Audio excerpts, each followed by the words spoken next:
You know what, John Connie? You sold my joke last week, so you know what? I'm just going to sit here and eat potato chips now. And I ended up at this ridiculous party. How are you? Are you good? I don't want to talk about it.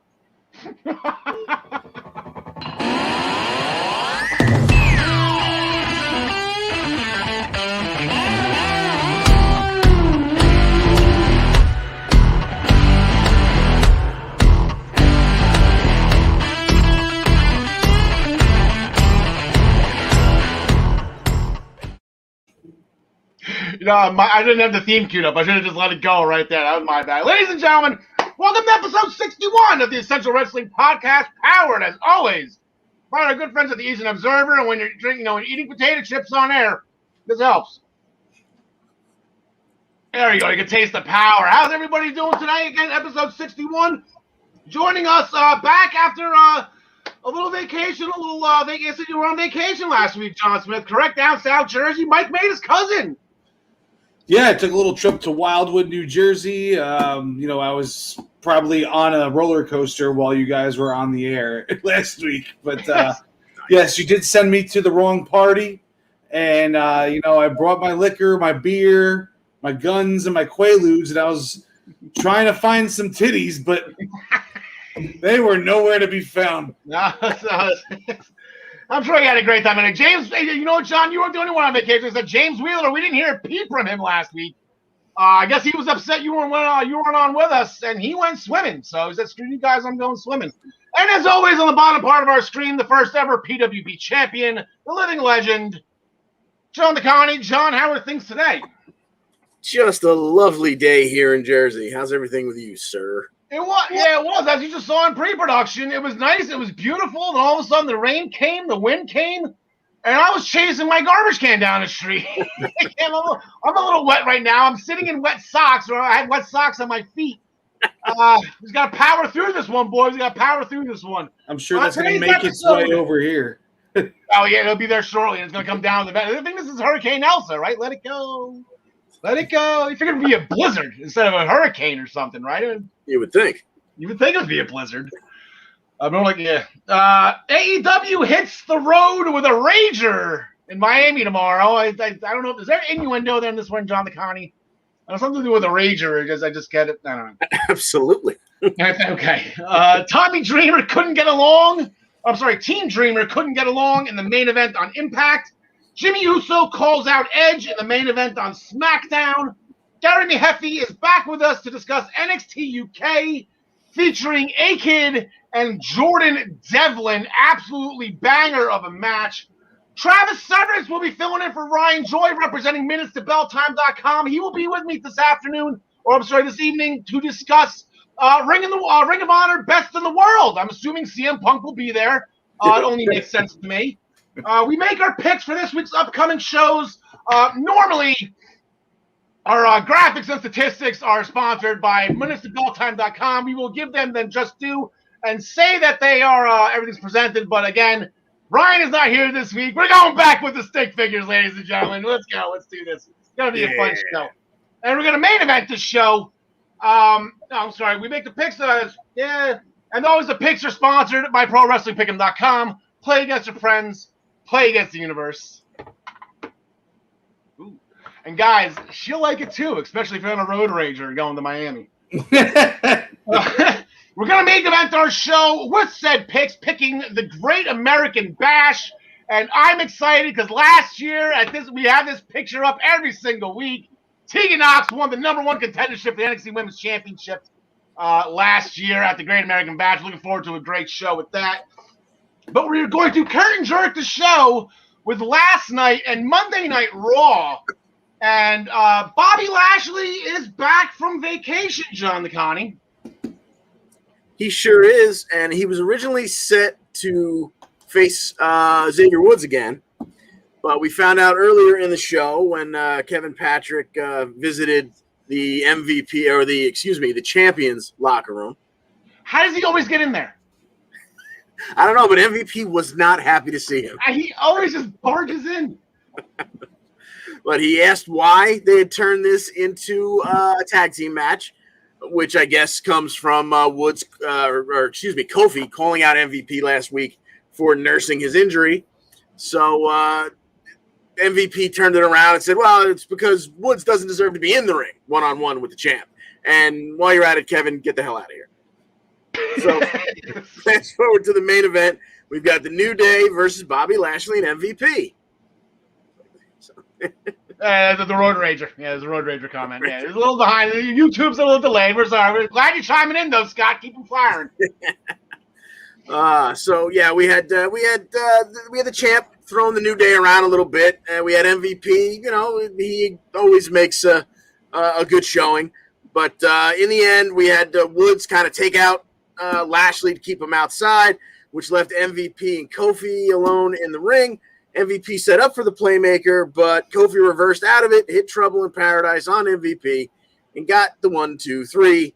And the New Day escaped up the ramp, very happy with themselves, and Bobby Lashley was big mad. Yeah, he was upset. It almost looked like when he's helping MVP up off the canvas, he was going to drill him, but I'm like, okay, cooler heads prevailed on that one. One thing I was thinking about that when I was watching, I'm like, you know what? A lot of these, let's just say Mr. Fuji, for example. One of the greatest wrestlers of all time, former tag team champion. When he was a manager, he was kind of like one punch and, he was out and whatever. MVP is kind of still pulling his weight. So shout out to MVP. He's still relevant. He's still trying to be relevant. I'm not saying he's going to win championships here again, because obviously when he makes them, he's got to create new belts for everybody. But anyway, I digress. John the Con, the show opened with a special episode, a Money in the Bank edition of Miz TV. Started with Johnny Drip, then here comes Ricochet, then there Drew McIntyre, and then Riddle came flying down with the ramp, and then it just hell broke loose. Another dripstick was shattered by Ricochet, almost pushed Riddle off a ladder, and like the whole night, touche to the writer, the whole night pretty much stemmed off Miz TV.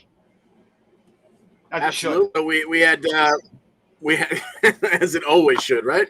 Yeah. Miz has already, he's not exactly Paul Heyman, so it's not a spoiler, but Miz has already declared John Morrison is going to win Money in the Bank, so we can tuck that away. We don't have to worry about that anymore. We got another history lesson from Drew McIntyre. Somehow he's related to Davy Crockett because Texas, whatever. We had Riddle getting knocked off the ladder, re-injuring, most importantly, that tender ankle. But this first segment led all to Morrison versus Ricochet Part 2 after that unbelievable match we saw last week where Ricochet, as Miz described it, was he was very very reckless. Reckless. That was the word. But Ricochet's okay with that because he's willing to do whatever it takes to win Money in the Bank, and he was going to show us once again against John Morrison. And once again, these guys put on about a 13-minute match where they showed us that they have fantastic chemistry. And then Ricochet did some kind of suicide crossbody while Morrison was on the apron. They both went to the floor. Morrison was able to drag his keister back inside. And The Miz, the genius that he is, no touch, really. Just kind of rolled around Ricochet, just kind of created an obstacle. And it was just enough to keep Ricochet from getting back in before the 10 count. So we had John Morrison winning by countout. He was just trying to make sure Morrison was okay. It's not his fault Ricochet kept on trying to run into him. Anyway, but John the Connie, like you said, last week was amazing. Last night was amazing. What do you say we do it one more time, pal? First stick figures of the night. Here we go. This time it's going to be Falls Count Anywhere. Nice. John the Connie, who do you got? Oh, give me Ricochet. At some point in time, we've already had malfunctioning dripsticks. I'm thinking maybe next week he uses one to his advantage and gets the win. Yeah, Miz shot Ricochet with a dripstick to distract him, so Morrison going to get the original advantage. I was gonna say something. I forgot. John Smith, what do you got on this one? Yeah, I like Ricochet to look strong going into Money in the Bank after this one. Yeah, this is going to be the go-home show going into it. No, that's the fun thing about say what you want about these count-out matches. Or the last week you can't complain about that. I don't think anyone's complaining about how that double count-out ended. Even last week, whatever. But now it sets up a false count anywhere. Now these guys are going to be. They can actually just destroy the Thunderdome right now, right? Like, that's it. It's done. So, like, just start jumping off it, start throwing each other through it. Like, I think they could be really creative in this match. I'll go with Ricochet as well. Nah, Miz will get involved again. I'm going to go with John Morrison. Screw that. Another match, as we talked about, John Smith, that stemmed off this, we got AJ Styles and Riddle. Riddle with a tender ankle, as John DeConnie so eloquently put it, falling off the ladder. Omos pushed the ladder. That was actually injured last week when Riddle kicked the stairs. Yeah, and then AJ actually went one step further and did a Randy Orton punt to Riddle's ankle in the ring during that whole segment also. But they ended up putting on the hell of a match. I was watching it, and one of the first things I thought was this should be a WrestleMania main event in a couple years. You know, like these two just have it with each other in the ring, and you know they put on a hell of a match. The Viking Raiders got involved, distracted Omos, allowed Riddle to get the good old Raw roll up. You know, but the match was great for what it was because we didn't need a clear winner on that one. It was just entertaining to watch. Yeah, 100%. Like I said, AJ was upset he wasn't in the Money in the Bank, but now here we go. So, stemming from this, look at Raw throwing out all these matches ahead of time. John DeConnie, thank you for bringing this to my attention. I completely missed all of this. But so we're going to have a kind of the Tag Team Championship preview in singles competition. First, we got Eric going up against Omos. This will be Omos' first ever one-on-one match in WWE. And then this is going to be an absolutely incredible match. Ivar and AJ Styles. John DeConnie, when he told me how these paired off, I smiled. This is going to be sneaky excellent. If they just let them have just a little bit of glimpse of who they were in Ring of Honor, whether it was Hanson and AJ, you know, let them go. Let them go. Listen, else is in the air tonight. Let it go. So let them go. Who do you got, John DeConnie? I got a feeling you got both matches. Yeah, I got a feeling we might have bogus finishes in both of these matches, but give me Ivar because AJ Styles doesn't seem to be able to get a win without Omos this year, and give me Omos if we actually get a finish in that match. John Smith. I like Omos to win somewhat convincingly, actually, because it is his first singles match. And I also like AJ to win, but I think Omos is going to be responsible for that victory as well. Okay, so I'm gonna go with I got Ivar beating Styles by some kind of just whatever, and then I just got Omos. Styles gonna get pissed and just once he sees Omos in trouble, or maybe it's the other way around. I got one. Omos is gonna flip out, and the Viking Raiders they're gonna be left laying at the end of this. I don't know how it's gonna work out with who wins and what. Maybe so. Yeah, give me Ivar over AJ, and then Omos over Eric, and then we go from there. John Smith, he saw Jinder Mahal for the first time. Jinder Mahal, I guess he's got a new. Yeah, I know you're excited. He's got his new, not a new motorcycle, but he rode his motorcycle to the ring, to the arena. Excuse me. And he actually texted Drew to go bike riding with him, and apparently Drew didn't text him back for 3 days later. So now Jinder wants to fight. Yeah, and he also couldn't get the American Badass music either. It was BS. But so are you calling it now? Undertaker, the Undertaker's not done yet. Undertaker, Jinder Mahal at WrestleMania. In a race. In a drag. Okay, gotcha. Yeah, in a motorcycle race. Motorcycle jousting match. Yes. Yes. So we got the feud that I wanted to see all last year while Drew was champ. Jinder Mahal versus Drew McIntyre, old 3MB brethren. Yeah.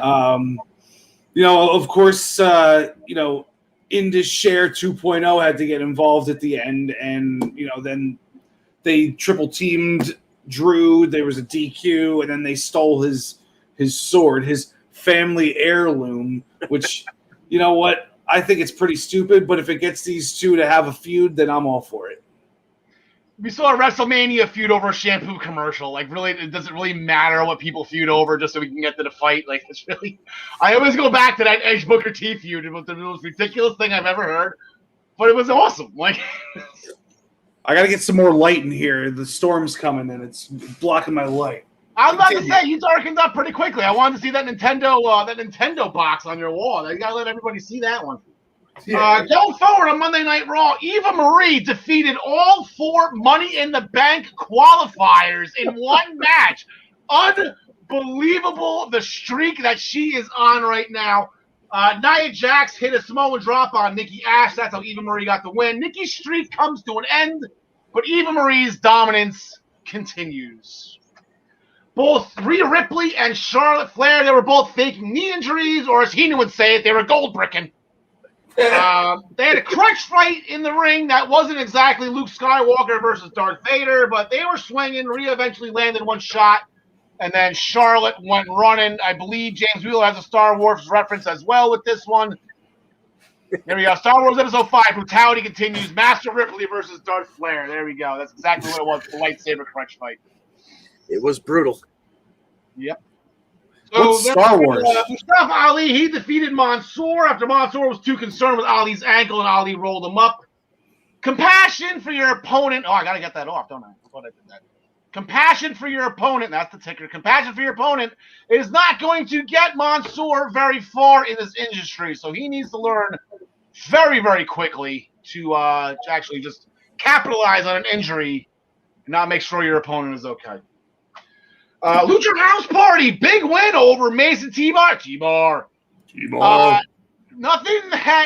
against Lucha House Party. I'm not saying it's an upset because it was not an upset. Lucha House Party is great, but you figure with the size and the athletic ability that Mason T-Bar had, I would have picked them and lost a lot of points on that one. And then Jackson Riker and R-Truth defeated Elias and Cedric Alexander. Would actually shout out to Akira Tozawa. He got out of a roll-up in a 24/7 championship predicament. So Tozawa's learning. He still has the belt. Truth ran off to catch him. Elias, wait, what did he do? What does WWE stand for? Walk away from your matches. There you go. He walked away from himself. It ended up being Riker and Alexander. Riker got the boss man slam in for the win.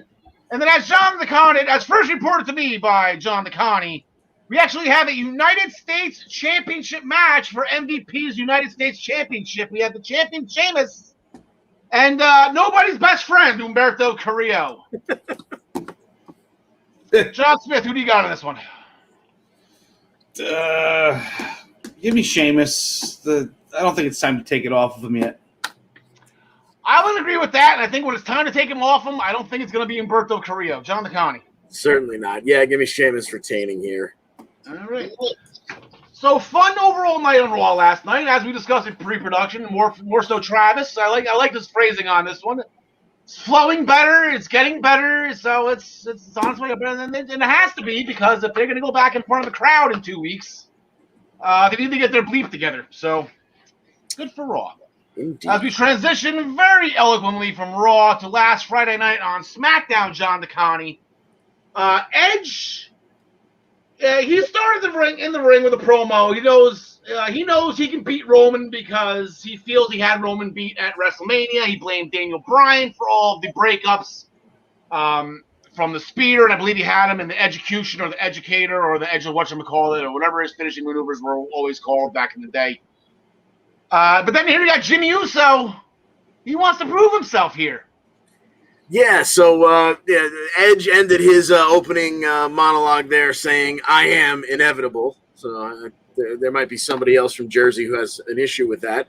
But fast forward to Jimmy in the locker room without the head of the table, and he's kind of he's wondering where the hell's Roman. But before Heyman even gets a word out of his mouth, Jimmy talks himself into the fact that Roman's not showing up because he's waiting for Jay to show him something. So Jay is going to go find Pierce and Sonya. He's going to get himself a match with Edge, or at least a segment with Edge. And then later we get Edge backstage. Edge is now convinced that the call out that's coming by Jimmy is all going to be a trap for Roman to come out. It's going to be a 2-on-1 beatdown, possibly 3-on-1 if we should happen to see Jay again. Who knows? Well, we get all the way to the end of the night. No Roman. We get Jimmy in the ring. He calls out Edge. Edge comes out in front of the Tron. He's not coming down to the ring just yet. And he informs Jimmy that your cousin set up a perfect trap. But the trap was not for the Rated R Superstar. It was for Jimmy. Edge rushes down to the ring. The brawl ensues. He gets the upper hand, lays Jimmy out for a second, rolls himself back out of the ring, grabs a chair, snaps off one of the support rods, and in a flashback to WrestleMania, holds Jimmy down in a crossface using the metal support rod like a racehorse bit in Jimmy's mouth, yanking back on it. Edge is, kind of in another world. He, eventually lets go of it because Jimmy is tapping. Jimmy is screaming. He's done. Edge crawls to the edge of the mat, looking right into the camera, and he's got words for Roman. I think the last thing he said, was "Look, Roman," as Jimmy's screaming, and then he crawled over to the camera and went, "I don't stop." So now, as we all found out today, I have in my notes, getting your ass kicked in the main event by Roman's opponent is not going to make Roman happy at all. Jimmy's got a little bit more problems coming through that we won't get into right now. They're all this whatever. It's personal. It's not it's not the made up wrestling world that we like to talk about. But maybe Jay can come back and maybe Jimmy just takes a break for a bit. Gets his bleep together. Maybe he'll be on. Maybe he'll end up on 205 Drive, 205 Live. Point 205 Jimmy. Yeah. So I got a funny feeling we'll be seeing Jay back on SmackDown Friday, but hopefully, things are okay with Jimmy. So Bianca Belair agreed that Bayley is in her head. So Bianca offered an I Quit match to embarrass Bayley so bad that this feud would end. So that will be happening at Money in the Bank. Not really a match that Bayley's known for. I'm not talking about the submission part. I believe we counted at least 55 times over the summer where Bayley got a little too tap happy in her non-title matches. Well, I'm not really exactly sure this is what Bayley wanted. This is what we're getting at Money in the Bank next Sunday, so going forward with that. Otis defeated Angelo Dawkins in dominant fashion, finished him with a powerbomb, so Otis still looks like mean and nasty. And, now he looks like a guy that stakes and waits. Now this is like it's Grizzle. Grizzles, you like the Grizzle steak, John Smith, we had a Money in the Bank qualifier, a last man standing match that, Kevin and Sammy, they just outdo themselves every single time. Every time they go, it's a different match. You've never seen this match before when you've seen it 100 times before. It's crazy. Like this was match of the year, in my opinion, right now. Up until now, match of the year. Nothing beat this match. And even the finish was outstanding. The triple power bomb through two tables and on the edge of the ring as a callback to the NXT days where he sent Sammy packing for a long time. So, I mean, if you haven't seen this match, go take the 20 minutes and watch this match because it's match of the year, in my opinion, so far. Yeah, it was absolutely incredible. I'm happy I saw it. I got to see it live as it happened, and it was incredible. Going forward, that puts Kevin Owens in the Money in the Bank ladder match. On the men's side, we'll get to the other two qualifiers in a second. On the women's side, Sonya Deville again, just extending invitations, and John Smith, look who's back again. Zena's back. Yeah. Oh, yeah, we all thought that she was going to end up with Aleister Black wherever he went, or she was going to end up, with Andrade over in AEW. But nope, she's back, and she gets a spot right away in the match. And Liv Morgan's not too happy about it. She's not happy about the Carmella situation and about this now. So, she wants to prove that she belongs. So she goes out and, she beats Zelina with the Raw roll up, right? Was it the Raw roll up? And she hooked the tights too. Good for Liv. Yeah, she pulled the tights, and we got a good eyeful of that one too. Yeah, she's getting upset. She's getting passed over. Start cheating. Screw it. That's how you got to get in it. So this begs the question that James was asking. All right, so the SmackDown women's roster that has 5 women in it. Now they have Zelina Vega back.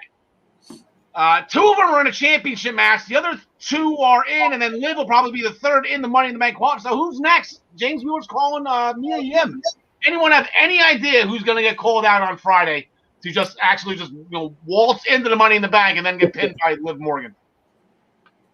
Not a clue. I think Mia Yim's as a best get as anything. I can't unless all of a sudden Sasha Banks comes back. She's the only one that's missing right now. That could definitely be it, actually. Because who else could it be? I mean, I figured they were keeping Sasha off the air till they had people in the building. But, if it gets to the point where she's the only one left on the roster for them to put in, yeah, she makes sense. But people will be in the building. That's it. Well, maybe they'll wait to announce her at the building. Oh, at the building. Gotcha. Maybe there will be, a mystery for, eighth person that ends up being Sasha. There you go. Big tag team match, feud that will never end, John DeConnie. Yes, we've got Kingsuke and Big E versus Apollo and Baron Corbin. And Corbin, I don't like Corbin, but I don't like Corbin in the same way I don't like Miz, which means they're doing their job because they're heels. Yeah. So I got to give Corbin credit where credit's due. He let his hair grow back in just enough so we can see the receding hairline. He let just enough facial hair stay gray, where it looks like in 2 weeks he's aged about 10 years. He looks miserable. He hit rock bottom. He's hit rock bottom. He's lost all of his money. Apparently, all these investments he made when he was king are now gone. He's flat broke. So here's the serious question: is he going to be a swingerella? Does he have no choice right now but to go work for Johnny Swinger? I'm sure Johnny will accept applications. Boogs was busting his balls with some king puns after this match, and Corbin didn't even have the energy to snap back at him. But if Boogs comes up to him this week with a sparkly red belt and a little black dress, I think that could put him over the edge, turn him into a swingerella. Anyway, back to the match. So we've got Corbin looking absolutely miserable. They have, a good match. You got 4 excellent talents here that went for almost 9 minutes. But right before the ending, Boogs makes an announcement from the top of the ramp that a white Mercedes SUV is being towed in the parking lot. And we get visual on the Tron. And, of course, it is Baron's vehicle. He is beside himself. He doesn't know what to do. And the distraction as he stares up sadly at the Titantron is Big E picking him up, hitting the big ending on Corbin for the win. Kingsuke and Big E take the victory. I'm crying right now. I'm just trying to hold it in so you can talk. Pat McAfee is officially my favorite announcer on wrestling right now. Because the license plate said King. It looked like it was King Corbin. He thought it was like King. Who's King Craven? And I just. And then when he was dancing he was literally on Cole's shoulders dancing to Boogs playing Nakamura down the aisle. Unbelievable. Pat McAfee, he skyrocketed in my book just from dancing on Michael Cole's head on Friday. That was absolutely incredible. But that won't be the last of it. So it's kind of fun how we're doing Money in the Bank qualifiers on SmackDown. So you got Big E. He defeated Apollo Crews, a WrestleMania rematch. And then we just had Kevin Owens defeated Sami Zayn as a WrestleMania rematch. Let's go 2 more. Screw it. So we got Kingsuke Nakamura going against Baron Corbin, John Smith. Let's do this one more time. They had a best-of-5 series. They had WrestleMania. Well, they didn't have WrestleMania. They had a best-of-5 series for the crown. But here we go. It's got to be Nakamura, the way that they're booking Baron Corbin right now. You would think so, John DeConnie? Yeah, agreed. I'm guessing this is what tips him over the edge and sends him into whatever melancholy state leads to, as we've heard the rumor, Happy Corbin coming up. Happy Corbin. That's what's going to happen. He's going to go like seek therapy and get medication. He's going to be the happiest guy in the entire world. That'd be actually really funny. Supposedly they've trademarked that name, so I shiver to think of what that's going to mean. And on the other side, again, another WrestleMania rematch. Cesaro and Seth Rollins, they're going to go at it one more time here. Rollins is just furious that Edge got the Universal Championship match and not him. And I'd say rightly so. Like, Seth Rollins is a former, Universal Champion. I think he should have, at least a match or something in the conversation. But Sonya and Postman Pierce decided to go with Edge instead, but they grifted Rollins a chance to re-win Money in the Bank, which is, of course, is probably the most memorable Money in the Bank cash-ins in the history of WWE. So, John Smith, who do you got in this one? Give me Cesaro on this one. Ooh, okay, John the Connie. Yeah, I'm thinking Cesaro just because, maybe this pisses Seth off so much he just interferes in the Roman and Edge match or something like that. Give me Cesaro here. I don't know. Yeah, I'll do that as well. I'll play along in this one. I really didn't have a winner in my head, but you guys are saying it, and it kind of just sparked something again because I've been waiting for Seth Rollins versus Edge for what year is it? 2021. What was it? 2014, where Seth Rollins pumped him out so hard to get the Authority back in power. Remember John Cena? They lost the Survivor Series, and he held Edge hostage because his neck was a stack of dimes at the time, and Cena had no choice but to bring it. Edge owes him huge for that. I'm shocked that that wasn't target number one when Edge came back with Seth Rollins, but I guess that's going to get brought up. So I've been waiting on that for quite some time. That'll be a must miss. What's that? I said that'll be a must miss for me. Oh yeah, that's right. You're a big Seth Rollins guy. So gentlemen, that will be it for you guys for a couple minutes here as we bring in our resident Northern Ireland NXT UK getting booed off the screen already by John Smith. He's not even on it yet. And actually, I think it is kind of ironic, Gary. Every time I screw this up, I didn't realize that John Smith's name's on your forehead. Well, I know. I have to say I was very disappointed because I thought when John went to fix the light in his room, I thought that In the Dark was the best he'd looked in months, to be fair. Yeah, so that's right. It's like, but whatever. Gary, top of the evening to you, my laddie. I have it right here. I looked this up. I looked up the word clinic in Webster's dictionary, but I guess in Ireland it would be O Webster's dictionary. Is it O Webster's or Mick Webster's dictionary? And the definition reads, A-Kid versus Jordan Devlin from July 1st, 2021. Yeah. I mean, there's no doubt when you watched it, I actually thought it was funny because it was like A-Kid became like the NXT UK version of Brock Lesnar. It was like Suplex City for a while. Yeah. During the match. Like the two of them, as you say, it was an absolute clinic. They put it on. Like every week there seems to be a match in NXT UK where we say, oh my goodness, you have to watch this. You have to watch this. Yeah. Literally, you have to watch this if you haven't seen it. They could have easily just gone out for 20 minutes and done high-flying stuff, both of them, and they didn't. There was some stuff in it, but the mat work, the technical wrestling, the suplexes, just unbelievable, and with a very inventive and disgusting finish, mind you, but with the leg bent the wrong way. That was... But honestly, just an absolute scientific, as you say, a clinic, just superb. Yeah, he was hitting with everything. Devlin's side, I don't even think he got that off. A-Kid kept blocking it. He kept jumping at it. So I guess he had to go to something else. But yeah, his leg completely bent the wrong way. I don't know how he's walking right now after that. That was, I believe, I don't even know how to describe it. My notes say gross. Like this, pretty much. But absolute clinic with those guys. Absolutely amazing. Again, Jordan Devlin, A-Kid, two of the top stars that they got there. Tyler Bate had his first Heritage Cup Championship title defense. We had a rounds match. Jack got a pin on it. Jack Stars. If I would have said that maybe like 4 months ago, past Al and past Gary, you're talking and said, hey, Gary, you know what? And in July of 2021, Jack Stars is going to pin Tyler Bate. Why? You're going to laugh your ass off at me. Look at you nuts. I mean, the fun thing was, we both kind of thought last week, yeah, Tyler run through him, maybe 3 rounds, maybe they'll go 1 round, he doesn't get a pin. And when it happened, I thought it was great. And actually, I have to say, obviously, we kind of figured that Jedi Master Bate was going to go over and kind of beat Jack Stars, and that's all fine. But the biggest thing I thought about it was at the end when we had Mark Coffey who come in to make the challenge. What I liked that was interesting, you still had Jack Stars sitting on the outside, looking all depressed, looking all fed up.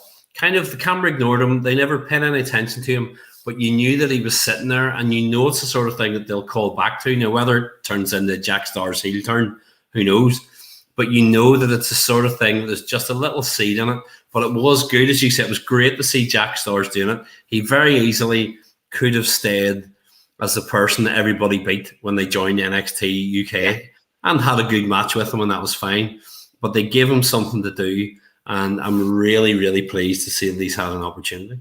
And exactly, it's just those small little things that said, I miss Piper. It was just a quick 2-second thing. All those, he did that 2 weeks in a row a while ago that we brought attention to, and now it's just like sitting. I think he was trying to use the Heritage Cup to get past this Piper Niven thing, and now he lost that. Now he's back to rock bottom again. There's 2 guys now between him and Baron Corbin, probably Jimmy Uso too, at rock bottom right now. And it's just like.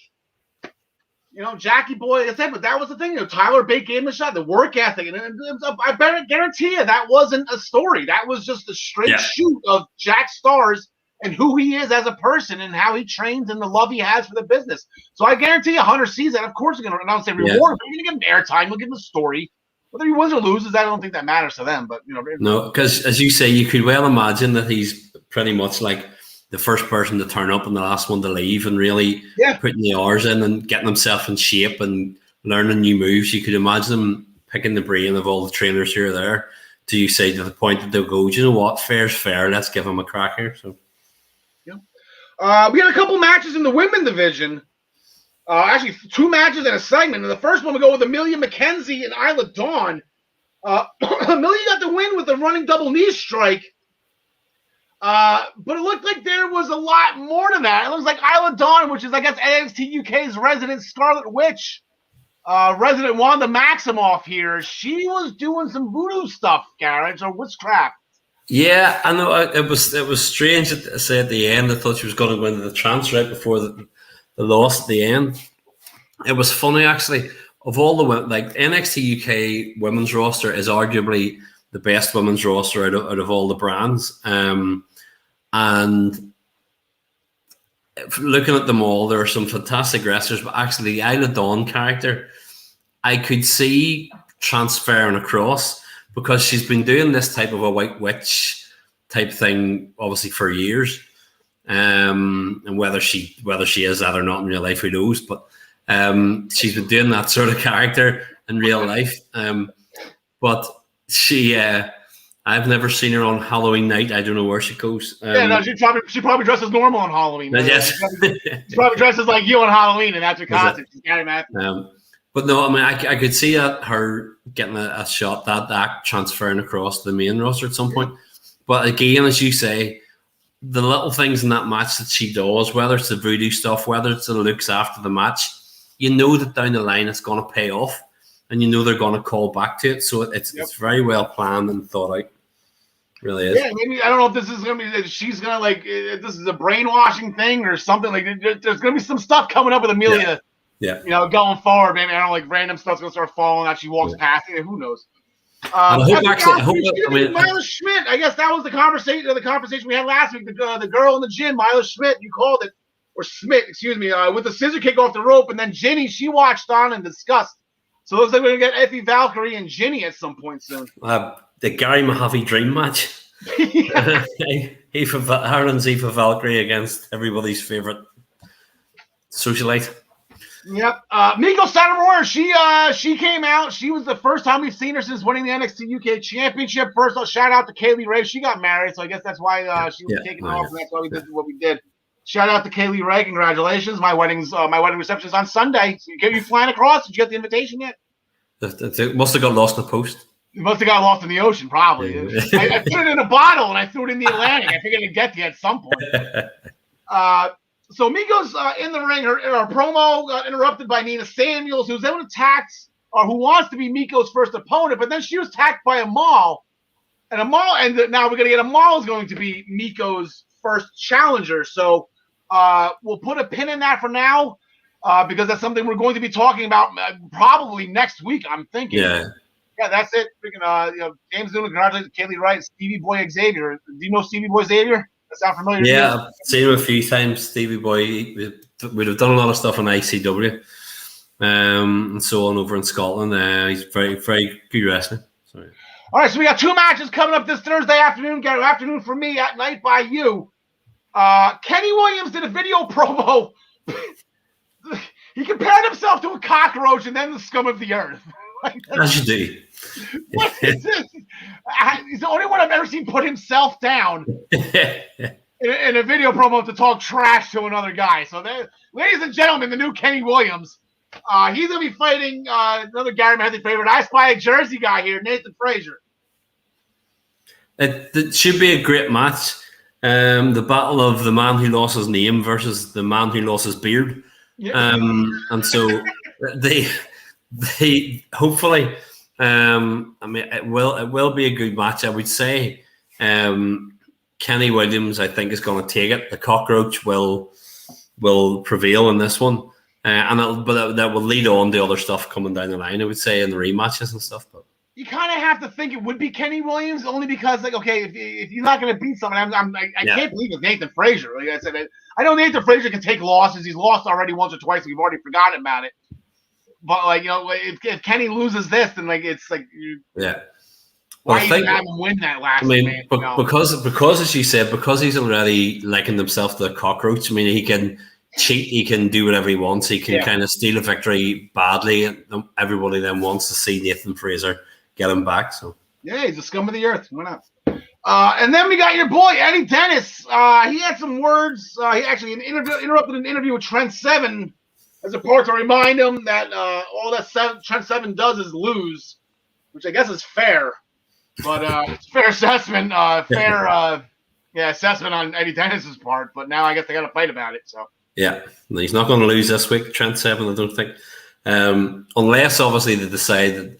I mean, they're planting a lot of seeds for tag team stuff down the line and so on between Gallus and Mustache Mountain, and you've Eddie Dennis coming in. So maybe the Hunt 2.0 can if they kind of might get involved, but I would imagine that it should be, all things considered, it should be Trent Seven going over. So I would think so too. Like I said, it's the symbiosis is going to be, if not at ringside, very much in the the immediate vicinity. Tyler, who knows? Sometimes Trent just go. Those guys just go off on their own every once in a while. Unless they need the other guy in the corner. But yeah, I got a funny feeling. I'm gonna go with Eddie Dennis on that one. Gary, we have on Wednesday night. Oh, I'm sorry, excuse me, tonight. We own the night tonight. Yeah. The Great American Bash.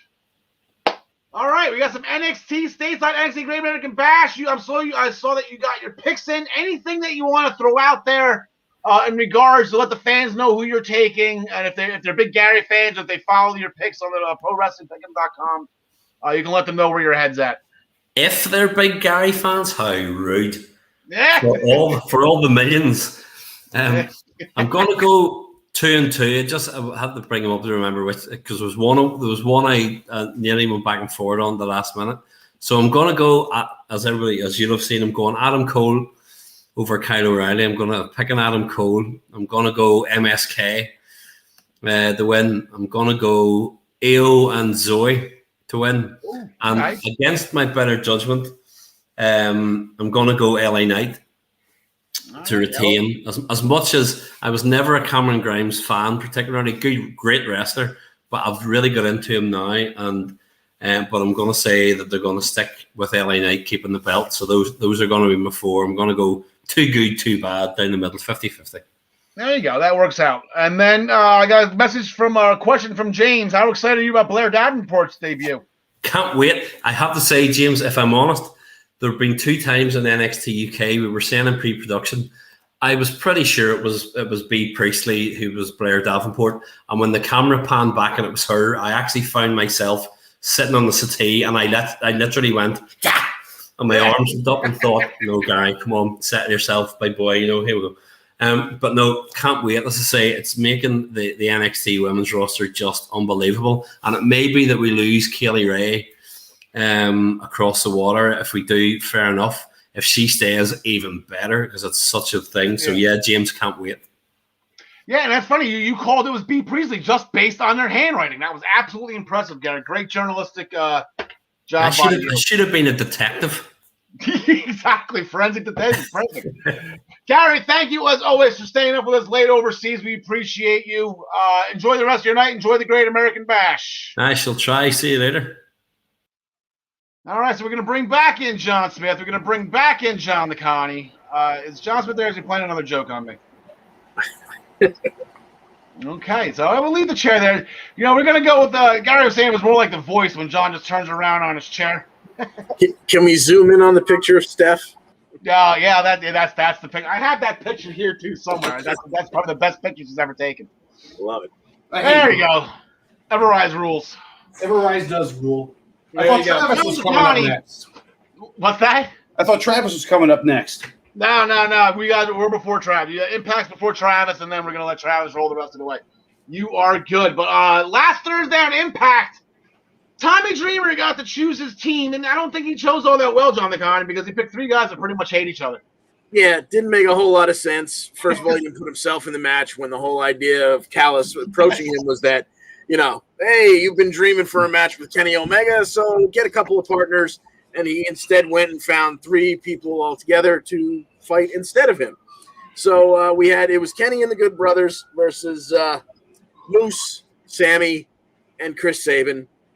Sammy and Moose, of course, have had their issues. Sabin right now has a severe case of the red ass for Moose after the way he treated him a couple of weeks ago. So this one broke down exactly as you may have imagined. First, Moose avoids tagging into Sabin. Then he decides he wants in, so he blind tags in Sabin. Sabin gets pissed off and shoves him, then gets out. Moose thinks about it for a second, doesn't like the fact that he just got shoved. Forget about our opponents. Yanks Sabin back in the ring, tosses him across.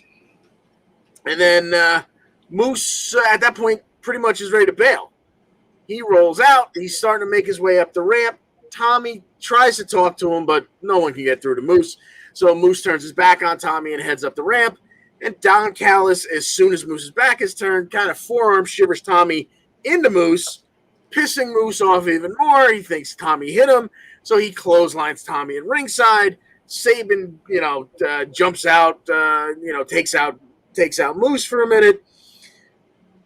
Then Sabin crawls back in at this point. I don't even remember where the hell Sammy was at this point. He got taken out by someone. The whole team is just completely imploded.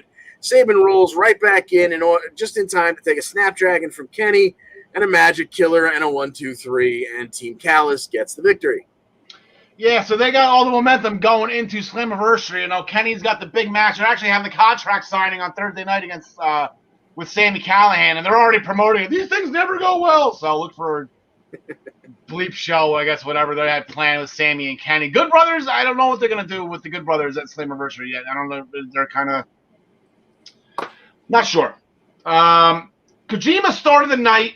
He was in the ring. They started the show. He was in the ring waiting for Eddie Edwards. It turns out W. Morrissey jumped Eddie in the parking lot before the show started. So Eddie was not there. He was nowhere to be found.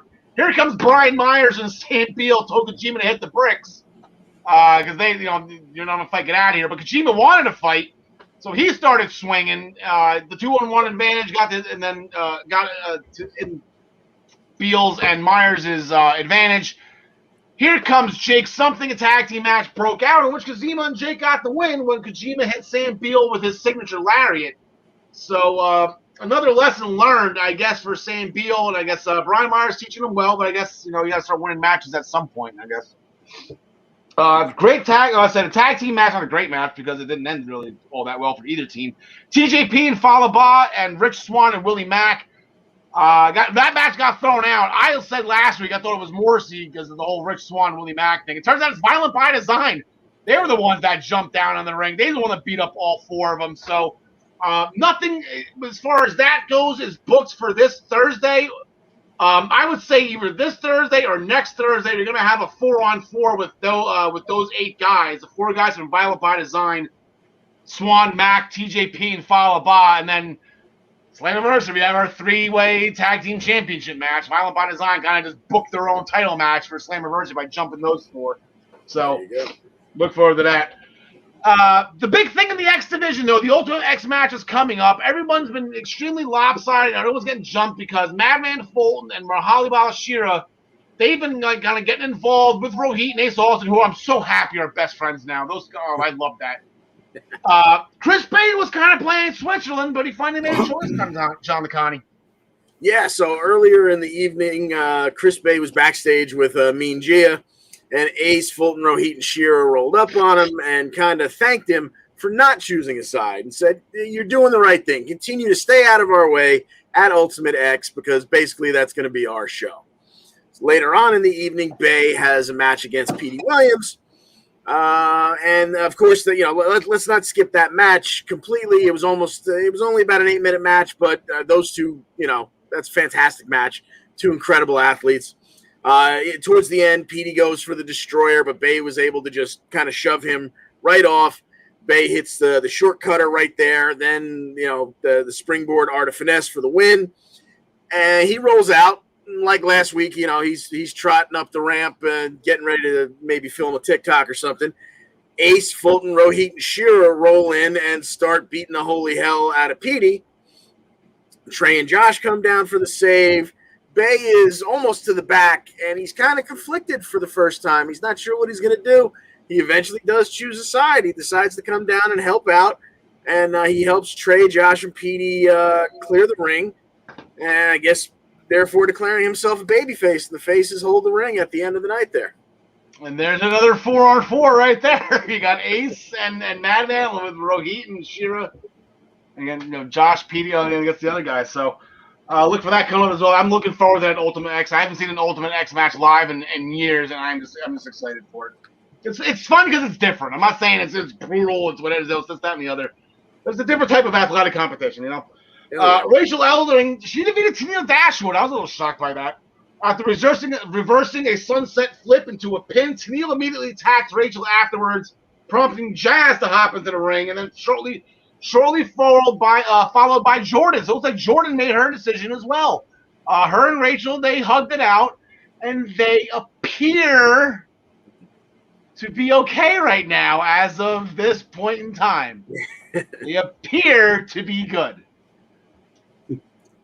Who knows what happens on Thursday? They're doing a seriously slow burn here. Yes, it's a slow burn. They keep pouring water on it, then reigniting it, then pouring water on it. Yes. Some guys like Riddle and RVD, they like a slow burn. I spy a Jersey guy. Here's the newest Jersey guy, Steve Macklin. Okay, I didn't realize Cutler was from Jersey. I would have been a huge Forgotten Sons fan. You would have told me. Apparently, he's dating Deanna as well. Like, this is great. You got 2 Jersey guys in love. This is absolute. I'm excited. I want to go to that wedding. That'd be a lot of fun. Anyway, Steve Macklin defeated In Action with a variation of the Michinoku Driver. I think it was. I forget how he did it, but that's how I described it in my notes. Kind of like Goldust Curtain Call, except he turns it into a driver where he sits out on it. Yeah. We have 2 matches coming up this Thursday. They announced to go along with the contract signing. Jake's Myers, going back to that, Jake something wants Brian Myers to acknowledge him. Are we really using this phrase? Like, this is the most ridiculous. Why, of all the phrases for them to use?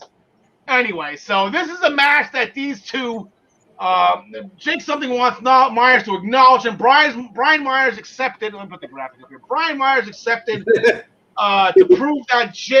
prove to Sam that all of his teachings are accurate. So here we go. John Smith, we really haven't heard a lot about you for Impact. I know you missed the show the last 2 weeks because of vacation. Who do you like in this? I'm going to go with Brian Myers on this one. He will not be acknowledging Jake something. John DeConnie. Yeah, I agree. More importantly, Jake is going to have to really bite his tongue and then admit that Myers' lessons are indeed paying off. Yeah, you would kind of hope so. I mean, I kind of feel like, but he's coming, even like when he loses, like when they lost the tag team match, there was a lesson behind it. I'm actually enjoying the lessons he's spinning. Yeah, when you lose, you got to figure out when he loses. But yeah, I don't see Myers acknowledging Jake something with anything. And then in the women's tag team division, all right, let's throw this up here real quick. We have a number 1 contenders match. We're gonna make the dumb assumption that the winners get Fire and Flavor at Slammiversary. We got Kimberly and Susan against Rosemary and Havoc. Kimberly and Susan, I guess they had a match with Deanna on Being the Elite, the pre-show, BTI. Deanna won again. I forget which one they wrestled, but Kimber and Susan, they're having conversations in the back, and Kimber is, I think she might go find the Sinister Minister because she mentioned Su Young's name, and Susan's like, who's that? And I think we're going to be seeing the Sinister Minister very soon, John Licani. Yeah.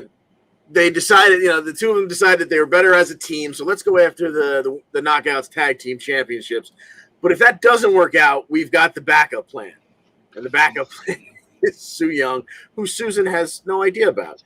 So I'm going to say because of that, Rosemary and Havoc take the number 1 contenders match so that Susan and Kimber are forced to break glass and bring back Su Young.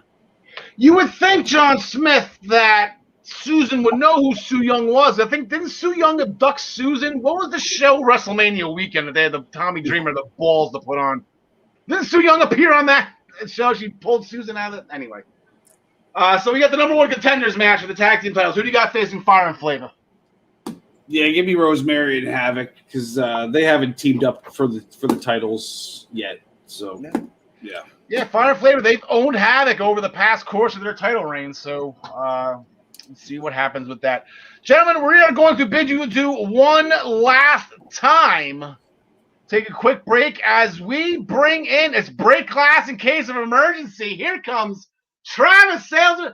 The salesman of fun, Travis Severance. I'm sorry, I screwed that up a little bit for you. Travis representing minutestobelltime.com. How are things today? Ernie Ladd shirt. I love it. Yeah, I got a little Big Cat Ernie Ladd stuff going on here. And actually, I think on this show, I'm the non-essential correspondent. To the non-essential. Upstate New York, we're going to bring all the New York attitude with none of the accent. So we're ready to rumble today.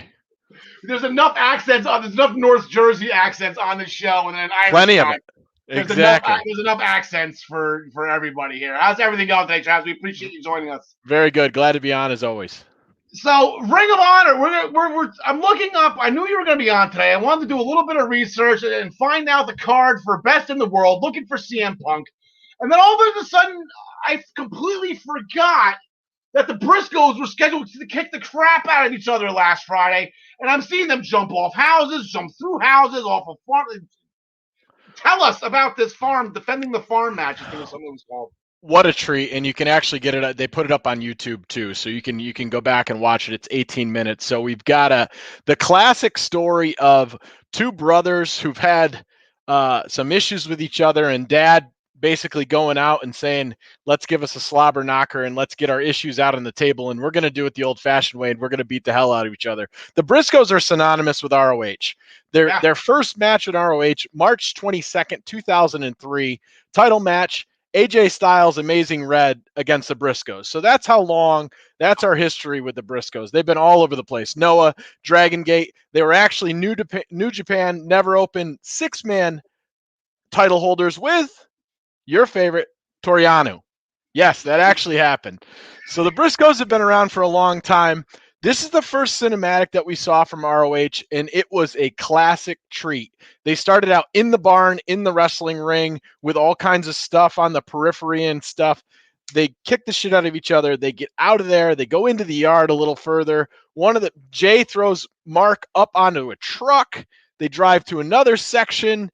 They go off the top of the barn on through the table, and the entire time the dad's there egging them on. Have you had enough yet? Have we had enough yet? Have we had enough yet? He picks them both up off the ground, drags them back into the ring, where they finally just throw punch after punch after punch, and then they just call it a day. So the feud is done. They've got all their stuff out on the table. But a nice cinematic. It reminded me a little bit about. It actually was put together and packaged similar to the way the Boneyard was.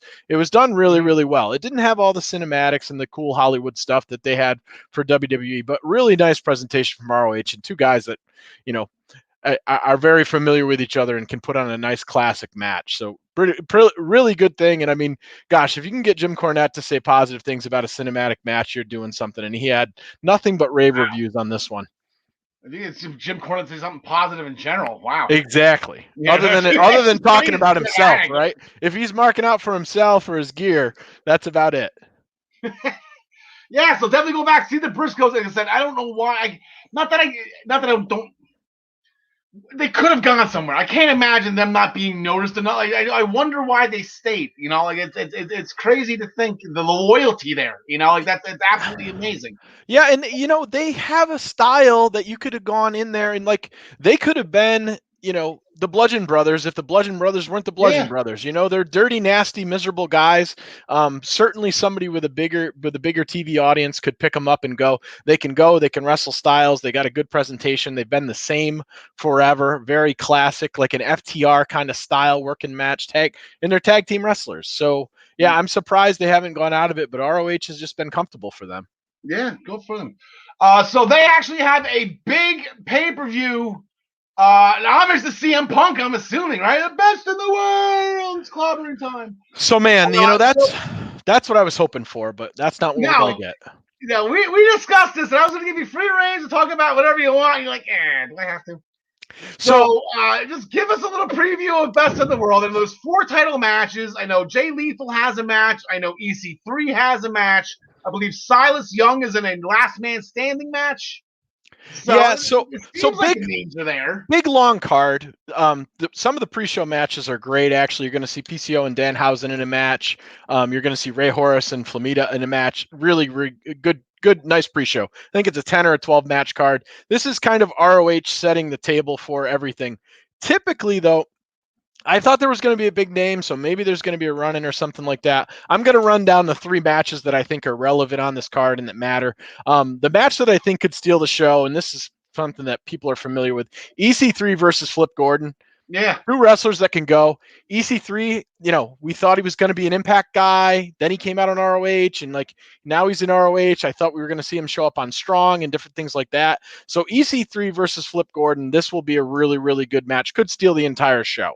Then from there, I'll go to ROH Pure Championship, which if we want to talk about CM Punk, this championship was established in 2004 with Styles and Punk. Real simple rules. No interference, 3 breaks on the ropes, no closed fists. Anybody interferes with the match, they lose their contract with the company. They're so fired. It's a big ROH fans love this pure style, right? So you have to get in there. Never. Exactly. So we got Jonathan Gresham versus Mike Bennett, and people know Mike Bennett from his past. And Gresham, really nice presentation. He looks like the guy from Pirates of the Caribbean when he comes out. This should be a really, really good match. Very skilled, talented in-ring work. I'm looking forward to this one. Again, could be match of the night by far. These 2 guys can both go. And then the last match, it's hard to ignore. We're going to get Roosh versus Bandito. Now, Roosh has had the title since December 19th, 2019. A hell of a run. But people were probably a little less familiar with Bandito. Bandito actually is the current reigning Pro Wrestling Guerrilla PWG champ. He won his title on PWG 1 day after. So, wow. PWG championship holders, you've probably heard some of these names before. If you've never got a chance to go back and you want to watch pure in-ring work, all the big names before they made it into the bigger shows were here on those cards. We've got Adam Cole, former champion, Keith Lee, Walter, Ricochet, Roddy Strong, Kevin Owens, Cesaro, Daniel Bryan, Kenny Omega, Kyle O'Reilly, AJ Styles, Frankie Kazarian. The list goes on and on. They've only had 24 champions. That's half of them, and you all know those names. Yeah. So Roosh, Bandito throwing down. Roosh, I don't see him losing the belt here. I think they're going to bring somebody else big in to try to take that off it. But this will be high activity, high action, a lot of gas the whole time, and it should end the show. And it should, if there's going to be a reveal, I think somebody's going to come down to the ring and we're going to see some interference here, or there'll be somebody kind of on the back end of the stage It's Baltimore. The arena is going to be packed. I looked at the tickets today. There's only a couple of sections that have tickets available still, and a pretty cheap show. $20 or $40 gets you in the door. So if you're in that area, you should definitely go down and check it out. It's going to be a good time. It's almost cheaper to see it in person than to buy it on TV. Yeah, I mean, if you're not somebody that has the Honor Club, which I do, even whether I'm watching their product or not, $10 a week, or $10 a month, yeah, you're pretty much there. I mean, I definitely, if I was in the Baltimore area, would be checking out this show. All right, well, we appreciate your update on Best of the World. Travis, are you ready to go forward? I know we're going to bring back in John Smith. We're going to bring back in John DeConnie. John Smith in his chair this time. Yeah, there you go. Boom. Okay, so real quick, John Smith, before we get into AEW, you have to. I've been looking at it all show. Is the Nintendo in there? Is that the box? What is that? When I was moving from my old house, I found all my old Nintendo boxes that I had carefully unfolded and flattened out and like kept protected. And I had no idea that I did this. I did not remember it at all. So this is the original NES from like 1986 box. Yeah. I have 3 of the NES systems sitting around in boxes somewhere, but they're all in terrible shape. But this box would probably get graded at like a 9 if I got this thing graded. And then I got like all my old like controller boxes, and not every game I've ever owned, but these are all the boxes I saved. So, all right, well, have a fun conversation for the people watching at home. Comment on the box on Facebook, on YouTube. How did you get your Nintendo to work? Did you have to blow it 3 times back and forth? Did you have to use a Q-tip, put it in just so slightly so the controller stays? How did you get your Nintendo to work in that yellow screen of death? How did you get that off? But as we go to All Elite Wrestling, it was the last night in Jacksonville, Travis. You were there for one show. As our one of our senior AEW correspondents here, you and your cousin Ryan, what your memories of Jacksonville? So I like Jacksonville. I mean, they've had to go a lot longer. I think the Jacksonville area, the Daly's Place, was good for their product the same way that Thunderdome was good for the WWE product. I think just the way the presentation was, I don't think AEW could have pulled off the Thunderdome. I don't think it would have been as engaging and stuff like that. That presentation doesn't fit that product line. They're just not clean enough. They're a little more gritty and stuff, so they needed the fans there. You know, I got to see them before with one setup. Then the setup that I got to see them during the pandemic was a little bit different. And now the last couple of weeks, when they've had the bigger audience, they've had the setup even more different. So I'm excited that they had that space. The Atlanta shows were great, but I was glad that they had that space to go to and do some of those things. If there was a tragedy in there, it's that, you know, we never got to see Brody Lee with live fans, you know, for real in an AEW environment. And that was supposed to be in Rochester, which, you know, Ryan and I are sitting on front row tickets for that show. So when it comes back, we're going to be there. But Jacksonville, I think, was a good home to them, and, you know, they're off and they're on the road, and what are we, road raging first, right? We're road raging down to Miami. We'll get to those matches in a second, but Travis, last week, MJF, he had a match with Sandy, but the thing that kind of threw me off, MJF, your boy, as a resident Maxwell Jacob, or what do I call him, John Smith? Makeup Jacob Freeman? What do I call him? Whatever. MJF enthusiast. He was focused more on Jericho on that promo than he was Sammy. So I'm just sitting there, I'm like, man, he's really looking past Sammy on this one.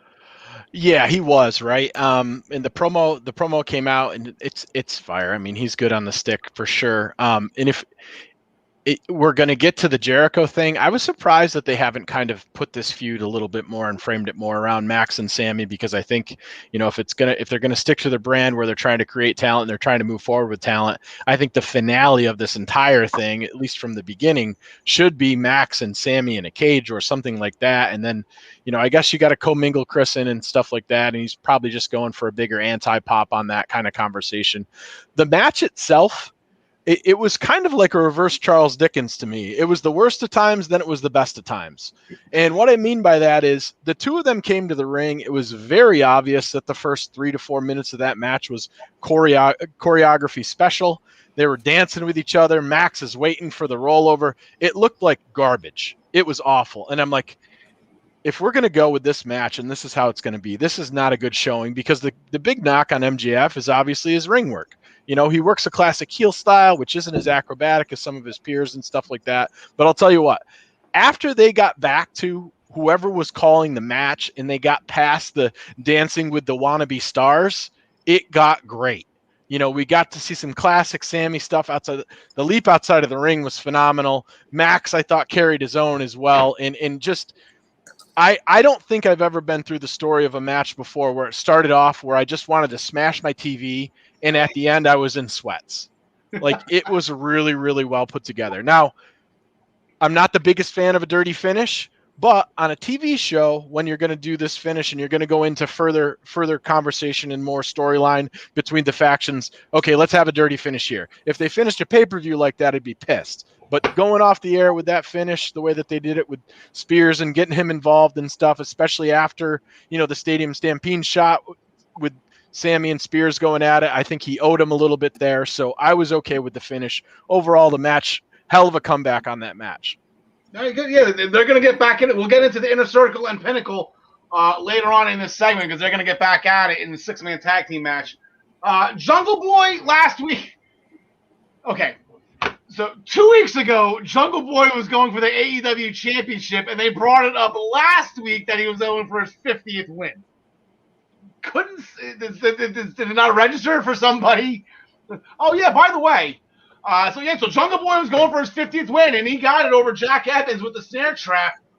First AEW wrestler in history to 50 wins. I'm sure Ryan Joy will have that statistic for us next week when he's back from vacation.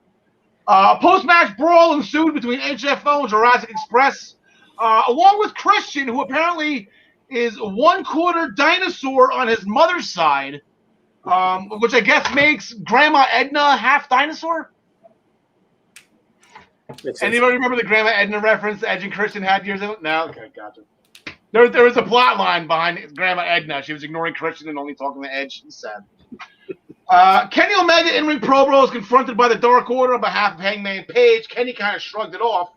But then, you know, Hangman Page, he kind of was upset that the Dark Order was doing that with him. So whatever this was, it is just funneling right into what we were all expecting from the beginning.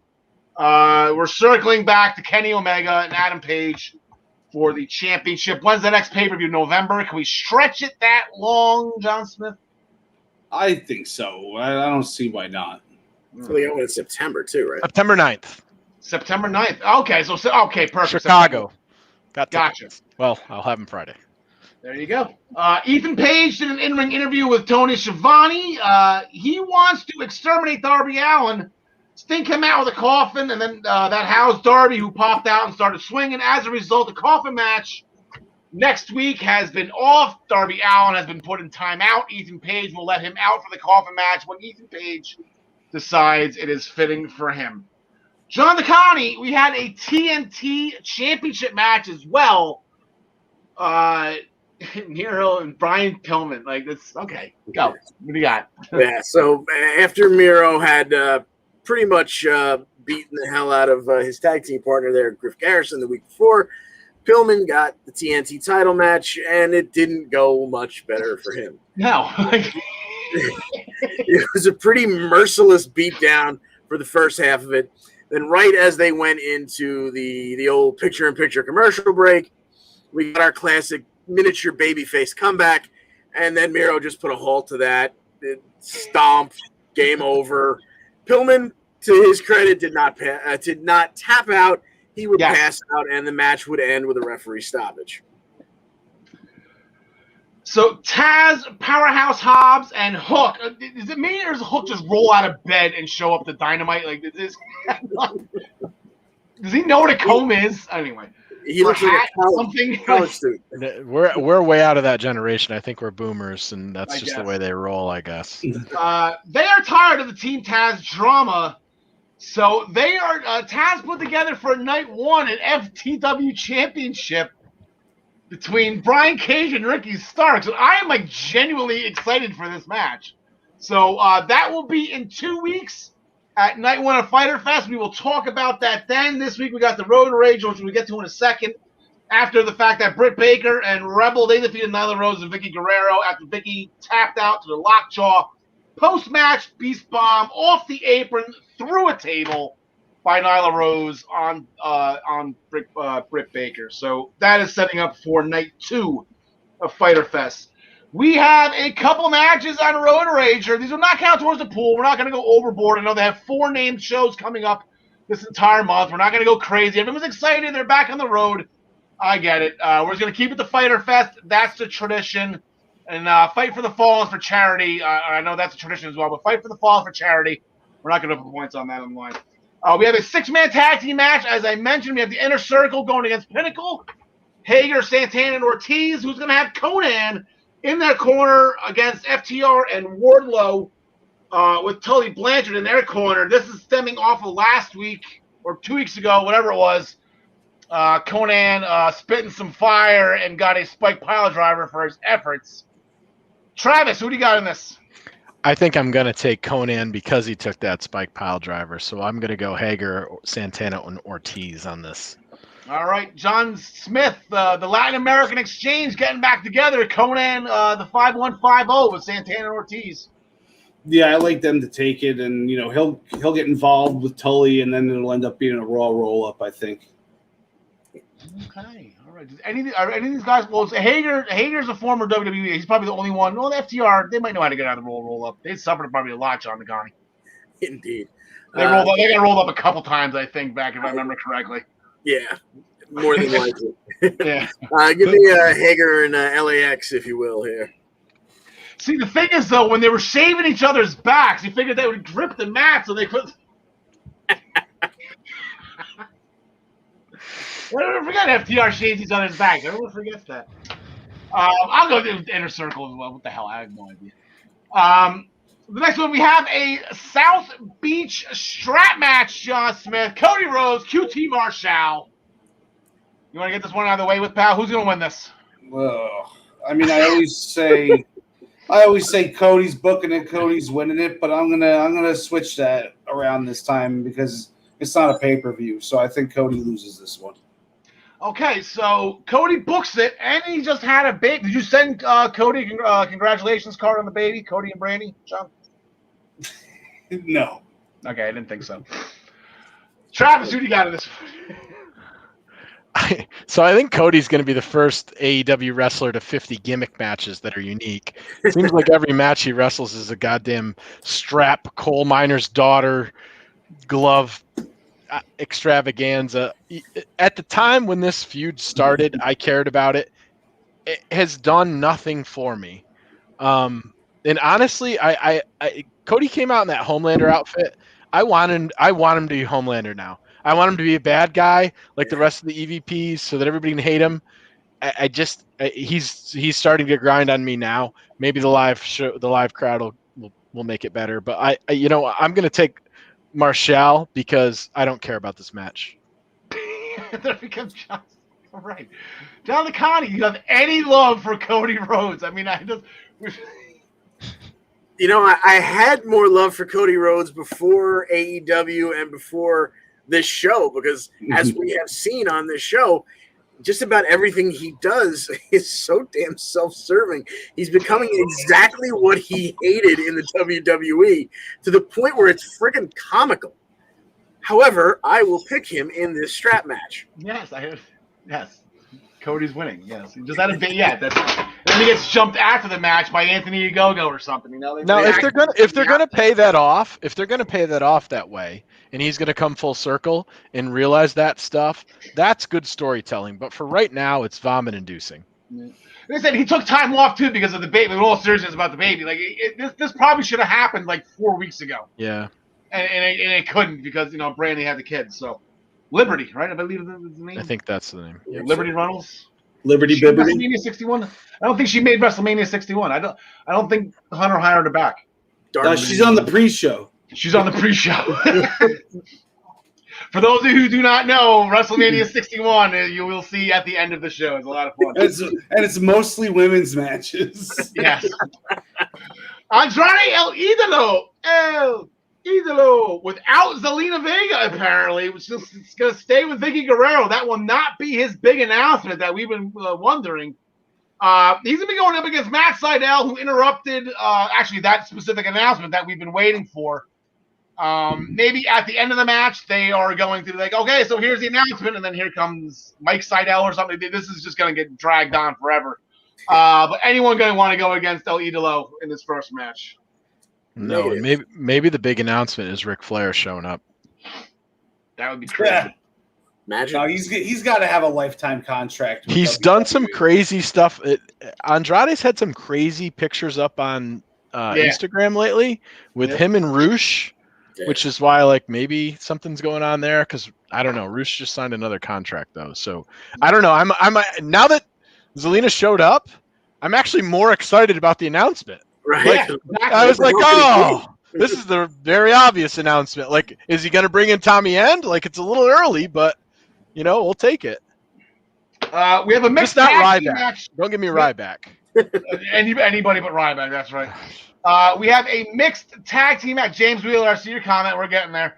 We have a mixed tag team match coming up. John DeConnie, your girl, the Bunny, along with her husband, the Blade, going against Orange Cassidy and Chris Statlander. Who do you got? Yeah, I've enjoyed the Bunny's work so much, but some tells me Orange Cassidy and Statlander are not losing this match. I think they're going to get jumped afterwards, Travis. I'm going to go with my Buffalo people, not because I think they're going to win, but because they're from Buffalo, and I like both of those. Pepper Parks and the Bunny are great. So I'm going to go with them, but I agree with you. I think there's going to be some shenanigans, and we might get a world-famous AEW 10-man, 3-women tag team match between the Hardy Compound and Best Friends and Company. Yep. Who did I miss? John Smith. Who do you got in this one? John DeConnie? John Smith? I got Orange Cassidy taking this one. Yeah. All right. So another, I believe it was 2 weeks ago, we all laughed. I believe JR started the show with Cowboy Shiznit. We all laughed at that one. This one, I think, kind of topped that. I believe the quote was, the Young Bucks look like porn stars. And I believe that is what James was chiming in on. Let's see what we have here. Insert Anchorman meme here. There we go. So, John Smith, these tag team championship eliminator matches, they usually they eliminate the teams that get. We finally had a little curveball here. It seems like I've lost my best friend because Penta and Eddie Kingston are back together. Yeah, that's horrible. Yeah, I mean the Bucks dominated the first part of this match, but then it was just a bunch of back and forth with all the moves, all the flippy dippies, what they do, and then what's his face with the cold spray ends up hitting I don't know Matt or Jeff, whichever one, in the eyes with the with the cold spray, and we see Penta gets the package pile driver. Back fist by Eddie Kingston, and they actually take down the tag team champions. So I guess that means that they earned themselves a shot. That's it. They're going to get it tomorrow night at Road Rager. So John Smith, your former best friend Penta and Eddie Kingston, they going to get it done? They are not. The cold spray will hit its target this time, and they'll fall. John DeConnie. Unfortunately, I have to concur. Give me the Travis? Bucks. Yeah, I think I'm going to see the titles change at the pay-per-view, and I couldn't tell you the team that I think is going to take it. I will tell you the crowd is definitely going to be with Kingston and Penta, though, in that match. They're going to be hot for them. All right, so we are going to switch gears now. The final segment of the show, sponsored by ProWrestlingPick'em.com. Before we get into the Great American Bash, we had a huge title change. John Smith, kind of out of nowhere, Isaiah Swerve Scott kind of provoked Bronson Reed through midway through the show. A double dog dare you to put it, whatever he said to do it. And Bronson's like, sure, I'll take you guys on 1-on-4 with no friends. Yeah, that's going to work out well for me, yeah. They coaxed him into a championship match, and he gave it to him, and you saw I almost called him the Hurt Business. Jesus. You saw Hit Row get involved towards the end. They didn't make any contact with Bronson Reed, but they distracted him enough for for Swerve to get a couple moves on. I don't even know what his moves are called because he hasn't been featured much, since the beginning. So I don't know too much about his offensive maneuvers, but he got the job done, and now he's the new North American champion. And I think it's appropriate because it makes him relevant, and it makes the whole faction relevant. Yeah. JV. Question for you from James Wheeler, John Smith, as our NXT senior correspondent. Does this mean Bronson Reed's going getting the call up? I think that's what we all figure because that's what they've been talking about the past couple of weeks. And he had a match on Main Event, and Vince has been looking to bring guys up because there's been so many guys cut. So circle of life, man. Bronson Reed's got the look that Vince likes, and he's the next Funkasaurus. Exactly. So somebody did put a meme on that. Somebody did make a meme. It was Bronson Reed in 3 years, and it was a picture of Brodus Clay. Does he go back to wearing the jacket to the ring that's got the little Godzilla on the shoulder? Oh, I hope don't know. not. A couple of weeks ago, John was talking, I think, with Ryan on Minutes to Bell Time before he had won the title, and he was like, I don't know why anybody cares about this guy. Yeah. And you know what?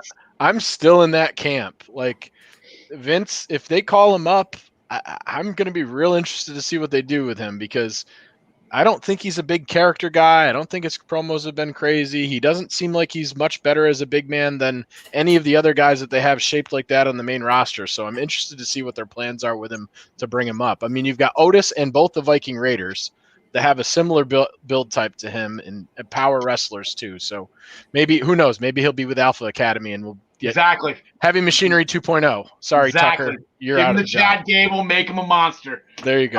Isaiah Swerve Scott is now the 10th. We are up to 10. We are double digits. The 10th North American champion in NXT history. And they are having a cipher, if I'm saying that correctly, tonight. Not exactly sure what a cipher is. I thought that was a card part. I guess I was wrong. Usually it's some kind of a long spoken word rap sort of thing.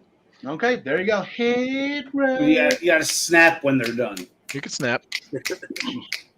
Johnny Gargano tried to get Karrion Kross back from the attack last week. He did some hit and run tactics with Austin Theory. Pretty much just pissing off Karrion Kross to no end.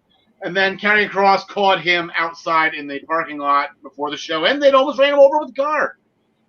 So they are going to have a face-to-face tonight, which is different from the standoff or whatever they're going to do on AEW with Jericho and Max. So you're doing a face-to-face or a face-off. I don't know if they're going to drop the puck. I have no idea. Is it lights out? I don't know if it's lights out or lights. I know that's the huge difference between AEW and NXT, the lights. I know I didn't get to pick a winner, so I was confused and had to text Al. Al, I'm missing this thing. He's like, I don't think it's a match or anything. I'm like, damn it. Roderick Strong defeated In Action with a new stretch submission. Malcolm Bevins says they're open for business and that this is just the beginning. John DeConnie, we had a mixed tag team match. T and Shaw's first. Is this their first match as a team, the two of them? Boa and I believe so. Absolutely, yeah. We had Xylee and Boa, and they had called out Mercedes. She needed a partner, and Jake Atlas came to her. He saved her backstage last week, so then he became her partner the following week. And Mercedes was in control of this match pretty well early on. The two men kind of took each other out of the match. And Mercedes hit a superplex on Zaya, and she probably could have put her away right there, but she kind of noticed that Mei Ying stood up, so she kind of started bickering back and forth with her. Come on down if you want some, et cetera, et cetera. That was just enough time to let Xylee grab her, hit a suplex, and then hit a spinning heel kick that now earlier in the match, a super kick looked like it had taken Mercedes' head off, and it looked real stiff. Yeah. This spinning heel kick that ended the match was ugly. It landed like, the tournament style, and Mercedes was so out of it, she forgot she was supposed to lay down. She was trying to roll her shoulder off the mat. The referee just called for the stoppage. They didn't wind up getting the pin, but and Mercedes would take a little trip to the hospital to get her noggin looked at afterwards. So Xylee and Boa get the win. More importantly, we'll be looking forward to see how soon Mercedes is back and healthy. Yeah, I hope she's okay. I didn't hear anything. I didn't see any rumors or reports, and Ryan Joy has been on vacation, so I had no one to sort through the hogwash to find out if she's okay with her or not. From last week and 2 weeks, so next week we are starting the 2021 Breakout Tournament. They did this back in 2019. We got Dexter Loomis, we got Cameron Grimes, we got Joaquin Wilde, amongst others. Last year we didn't have a Breakout Tournament. We had a vacated Cruiserweight Championship Tournament where we got some guy named the High Joel Phantasm. I don't know what happened to him. And we got Drake Maverick back out of that one. So that was probably the most important thing out of that one. But we are doing a new Breakout Tournament starting next week. Hopefully we'll be getting the participants of that tournament tonight. And we can start filling out some brackets on episode 62 next week, boys. I'm excited for that one. It's going to be a lot of fun. But as we go to tonight and the Great American Bash, this one is on ProWrestlingPick'em.com. Please go to the Essential Wrestling Podcast pool to play against us. Here are our overall standings. John Smith, a very minimal lead on me. Travis right behind us, along with his cousin Ryan. John DeConnie, Gary, and Tyler down towards the bottom. Travis is now currently our NXT leader at 4-1 with 33 points. Tyler Wright actually tied with him. He only needed 2 matches to do it, obviously. Who made the point system for this? John Smith, Ryan Joy, Gary, along with me, and then John DeConnie way down on the bottom. That's what you get for betting against the Karrion Kross. Here is the scoring for the Great American Bash. 5 points for the NXT title match, which there is not one. 3 points for the all other title matches. 1 point for the non-title match. And if you go perfect, you get 5 points. The first match we got is for the NXT Women's Tag Team Championships. Io Shirai and Zoe Stark. They defeated 2 dudettes with attitudettes and Shopper Moonheart when Io hit the moonsault on Dakota Kai. So they will be challenging The Way, John Smith, as our senior NXT correspondent and defending NXT Pick'em champion. What you got?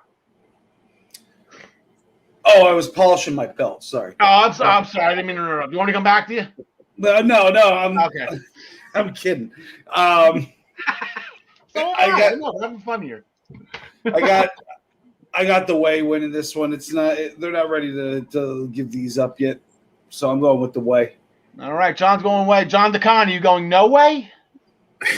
I'm so glad to hear John say that because I was kind of ready to flip a coin on this one. It feels to me like rushing to put a belt on Io just because she's a former champion and a fantastic champion was more of the kind of thing Impact would do. I wanted to see The Way retain here, and now that John has said he thinks so too, I feel much more confident in saying The Way will retain.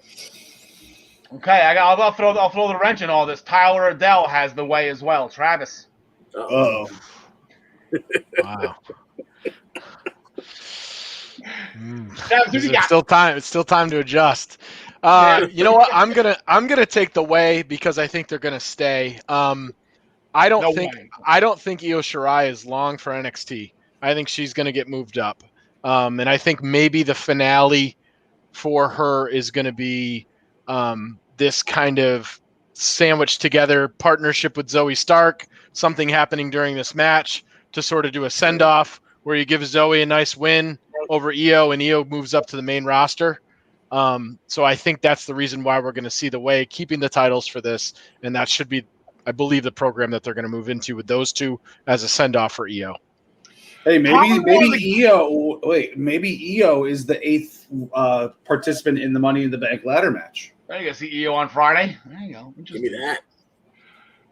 I want to rank it up there. I mean, it's not because the title. I think the title was only on the line once, but Io Shirai versus Candice LeRae is got to be probably one of the most underrated female feuds, and they just keep on circling back to each other. And Candice has never beaten her. I don't think, as far from what Io said last week, Candice has never beaten her. So hopefully, the way at this point, I'm sure Zoe will take the pin. I can't imagine Io getting a pin here, getting pinned. Just after this is her second match back after losing the championship. So I'm going to go with the way as well. You don't think this is Indy's Tommy Dreamer Raven moment? Yes, exactly. We might see some Dexter Loomis in this match too. Gino, what's going on, Gino? How's everything going, pal? So, Cameron Grimes to the moon. He defeated Inaction with a cave-in. Then LA Knight came out post-match calling Grimes a natural-born loser. So Grimes challenged him for the $1 million belt. Knight said no, but then thought about it. And I'm thinking about it with LA Knight. I'm like, you know what, LA Knight, you're right. What did the $1 million man? You need a bodyguard. Where's Virgil? You need a bodyguard. And here it is. I want to make you my butler. Damn it. There we go, ripping off AEW. So we got LA Knight ripping off AEW. Going against Cameron Grimes. And the funny thing is, I think the odds on favor, LA Knight, I'm going to speak first here. LA Knight, excuse me, just got it. Why take it off him if you're just going to give it to him? Why just have Grimes run to begin with?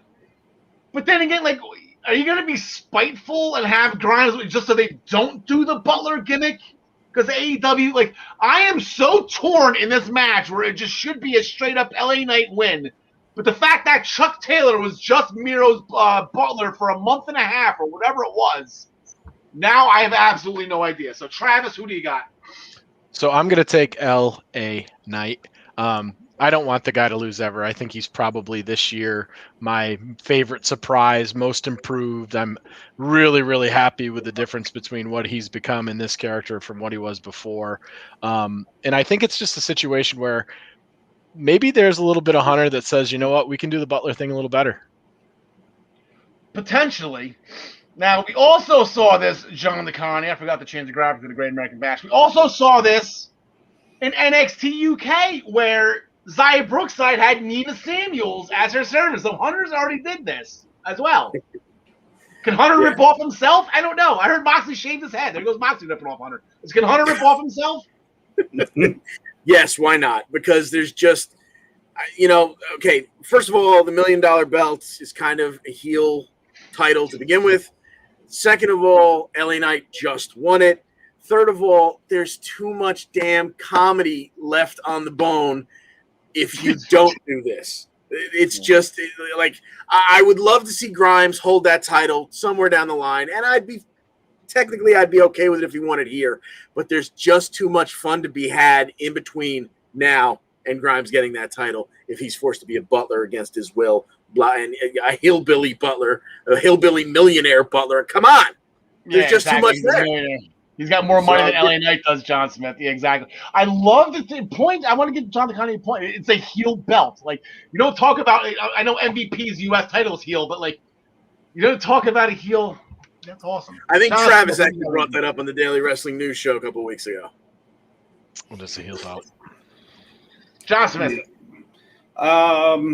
That's a heel belt. This one, it is pretty tough to pick. Heel belt. Yeah. It's pretty tough to pick this one, but I got to go with LA Knight also. Yeah.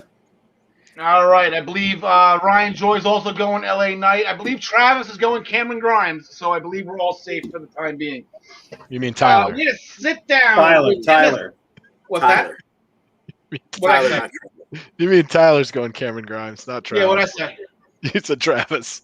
Oh, sorry. Yeah, no, Tyler. Yeah, I'm sorry. The two block tees. Tyler Adele is going with Cameron Grimes. We had to sit down with MSK along with Tommaso Ciampa and Timothy Thatcher.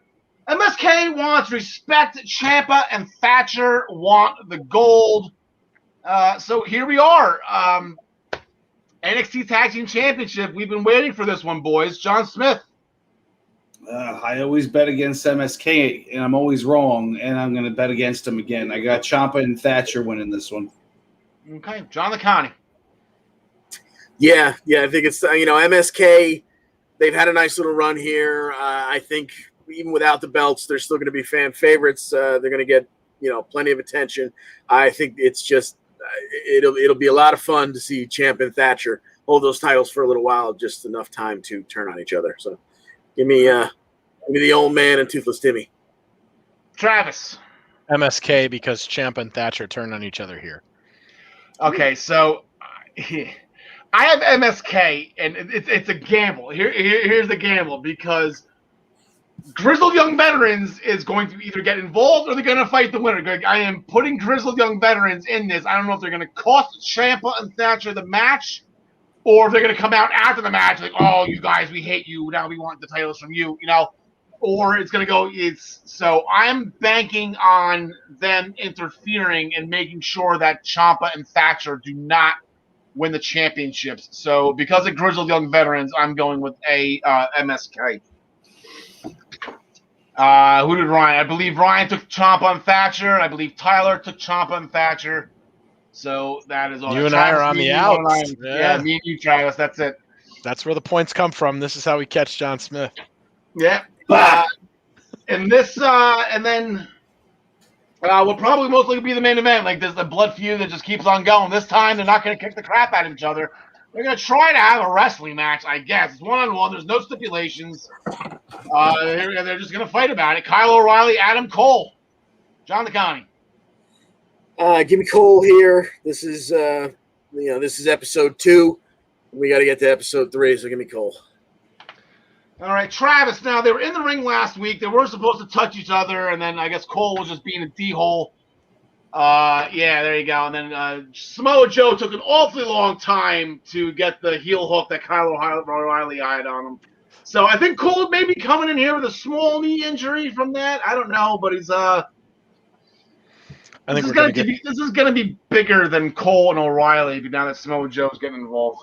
Yeah, I'm going to take Cole over the most uninteresting man in the world too. And I think maybe Joe will get involved in some way, or we'll get to a Cole Joe show because Joe's definitely going to do some wrestling here. All right, who am I missing? John Smith. Yeah, I got Cole winning this one. This is his world. It's a straight up wrestling match, so he wins. You know how you make Adam Cole feel special? You ring the damn bell. Hell yeah. I don't know. It was his birthday last week. He felt special. So that battery that's been coming up, we haven't really talked about it. The battery is now currently at 80%. Last week at the beginning of the show, it was at 60%. If my math is correct, this should hit 100 at some point tonight. Anywhere else is getting Gary threw out pre-production. I didn't even think about it. Gary threw out Tegan Knox, who has some history at the Great American Bash. She won a #1 contenders match to challenge Io Shirai. Anybody else want to throw something out there? Once I read that, it was kind of, seared into my mind now. I can't think of anything else. Yeah, I just hope it's not that, just because I hate spoilers, and also True. It's almost so obvious because she won last year at the Great American Bash. So, I mean, smart money says it's going to be her, but I just hope it's not. Travis, any wild predictions? CM Punk, maybe? I'd love to see CM Punk. I mean, I think he would immediately slot in and be able to have some opportunities to wrestle there. I mean, Kushido's a time traveler. Maybe it's for his time travel device. I would have said Boa. If he hadn't come out before, we hadn't seen him on TV since October 2019. So since that's out of the bag, I don't know. Maybe we'll see Tessa Blanchard. Ooh, that'd be good. All right, so that will do for the Great American Bash. I'm just going to throw the EO logo up there. Oh, I just got some feedback on that one. So the Primetime Rundown sponsored by... Let me get the graphic up first before I start talking. There we go.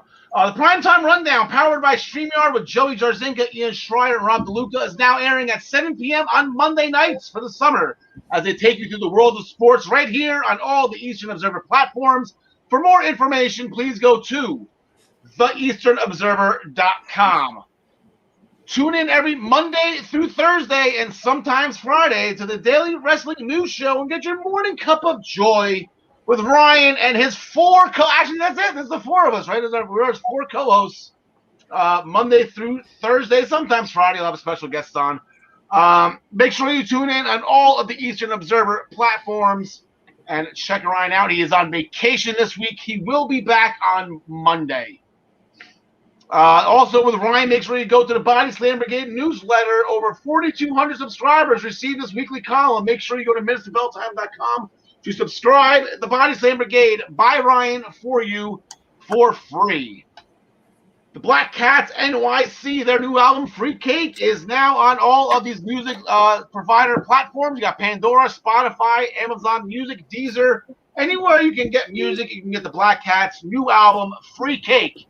Black Cats NYC, the official band of the Eastern Observer. As always, the Eastern Essential Wrestling Podcast, easy for me to say, is sponsored by Pro Wrestling Pick'em, the internet leader in sports entertainment pick'em pools. Join us in the Essential Wrestling Podcast public pool to play against us or create a private pool with you and your friends. ProWrestlingPick'em.com. Play against your friends. Play against the universe. And guys, she will like it too. And then make sure you tune into next week. Same bat time, same bat channel. 6 p.m. for episode 62 of the Essential Wrestling Podcast. And right now, we're going to relive a memory. We're going to go back in time. I actually have it all queued up, ready to roll.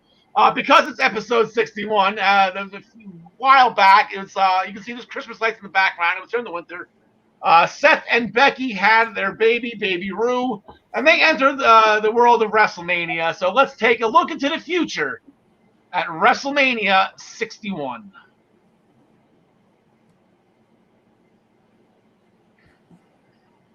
For Becky Lynch. Like I said, you go from horrible news to losing Pat Patterson to good news, and you're the new baby, and now in the wrestling family. So, circle of life at its finest. So with the arrival of Baby Rue, let's look at the updated WrestleMania card for WrestleMania 61. Again, this is taking place April 2nd, the year 2045. As you can see, this is the 22nd year that NXT is actually going to be the company running WrestleMania to showcase the Immortal. That, of course, came from Triple H, Stephanie, and the New Authority. They won the Civil War when NXT defeated the WWE and took over the company. Plus SoFi Stadium, they're going to play host this year since they were unable to do so way back in 2020 during the COVID-19 pandemic. This will be the last ever event at SoFi Stadium as it's completely outdated. And the new football stadium, which will be the home for all 4 Los Angeles football teams, will open in September. So here we go. This is the first match we have. We have Rue Rollins right there. This is for the NXT Women's Tag Team Championship. She's going to have a mystery partner as they challenge the Phoenix Sisters, the champions Lyric and Ruby Phoenix. Rollins, of course, will be accompanied by NXT legend Joelle Reigns. And rumors are flying around now that AEW finally went out of business. They've been in shambles for years now. They finally went out of business. That Baby Ambrose might be making their NXT debut to reform the Shield here. So that could be fun. But then again, that's how rumors started. We will be keeping you posted on Baby Ambrose. Also on that card in the men's NXT Tag Team Championship back, Wolfgang and Bart Hardy will defend their NXT Tag Team Championships against the Bella Cousins, Mateo Bello and Buddy Bryan. So that'll be a fun match as well. We have a potential intergender match with Carver Kanellis along with his sister Freddie. They're going to take on Baby Rowe, who has yet to be confirmed whether it's going to be a boy or a girl. So this could be intergender. And it is a shame that after all these years in NXT that the Bennett family still can't use their last name. They have to go by Kanellis. In a match years in the making, the Wyatts and the Orange are going to get back at it in a House of Horrors match as Tyree Wyatt takes on the Viperous Brooklyn Orton. So you can see this feud is still far from over. And then there's actually going to be a huge match that will have ramifications felt throughout the wrestling world as Aurora and Murphy Helmsley, they have had enough of their little sister Vaughn getting way of their plans in running NXT. So Aurora and Murphy Helmsley have enlisted the longest reigning female intercontinental champion in Madison Mizanin to take on Vaughn Helmsley. And if Vaughn loses, she will have to relinquish her 33% share of NXT to her older sisters. Obviously, this is a non-title match. There's more on the line, but it's still pretty cool to see the Intercontinental Championship remain relevant in the women's division after Charlotte Flair defeated Johnny Gargano, become the second female Intercontinental Champion of all time, and declared that the title will stay in the women's division going forward. So that was fun. Problem in the Reigns family, a table match between the two sets of Reigns twins. Why were they fighting over the head of the table? They're going to have a tables match. NXT Hall of Famer Roman Reigns told the kids that this was the way they had to settle it. So that family just completely blew up. And it is pretty crazy. That is true. Roman Reigns is actually a father of two sets of twin boys. And then there's rivalries in professional wrestling that just transcend time. And for the third time in the past 5 years, this epic rivalry will take center stage and co-main event WrestleMania as Bertie Bryan will challenge Monroe Mazzan for the NXT Women's Championship. And a feud that just constantly just circles back to itself. These two just can't seem to stay away from each other. I don't remember who won the first two matches, but I remember their match at WrestleMania 57 was absolutely legendary and it did make my top 30 list. And then, of course, in the main event, the one that we've all been waiting for, the Pat Patterson Memorial Royal Rumble winner, Nash Wyatt. He will challenge NXT champion King Maxwell Hardy. And what people are saying could be the match for the ages. And as always, the Essential Wrestling Podcast WrestleMania Weekend Special will be the Saturday before WrestleMania 31 at 3 p.m. Again, that is on April 1st, 2045, right here on all of the Eastern Observer Networks. Episode 4058. Oh, good times. All right. Alexa Bliss, we love you. Tegan Knox, maybe tonight. Are we all charged up? We're all ready to go? John DeConnie, take it home. Thanks for joining us. And as always, we wish you the best in all your future endeavors. I am seriously looking forward to that Charlotte Flair Johnny Gargano match for the Intercontinental Championship. It's going